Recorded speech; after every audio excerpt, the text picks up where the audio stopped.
Ration கடைகளில் மத்திய அரசு நேரடியாக வழங்கும் 5 கிலோ அரிசியை வழங்காமல் ஊழல் செய்யும் அதிகாரிகள் மீது கடும் நடவடிக்கை எடுக்கப்படும் என மத்திய அமைச்சர் எல் முருகன் தெரிவித்துள்ளார்.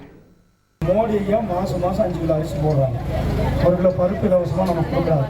அது வரலைன்னா ஜூன் மாசத்துக்கு பிறகு நீங்க எல்லாரும் அந்த அதிகாரி யாருன்னா இந்த அதிகாரி மேல நிச்சயமா நம்ம நடவடிக்கை எடுப்போம். முன்னாடியே அந்த அதிகாரி கூப்பிட்டு நம்ம நடவடிக்கை எடுப்போம். அந்த அதிகாரி சஸ்பெண்ட் பண்ணுவோம். அந்த அதிகாரி ஊழல் செஞ்சா அந்த அதிகாரி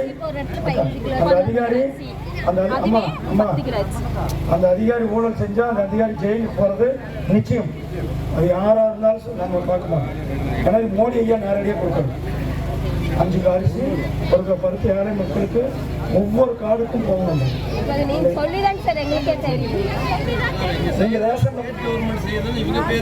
நீங்க ரேஷன்ல போய் கேளுங்க, மோடி ஐயா அரிசி எங்கன்னு கேளுங்க. போடலீங்கன்னா தேர்தல் முடிஞ்சோன்னா நானே வரேன் ரேஷன் வரலாம். அந்த அதிகாரி மேல நடவடிக்கை எடுத்து செய்திகளை உடனுக்குடன் தெரிந்து கொள்ள உடனே சப்ஸ்கிரைப் பண்ணுங்க.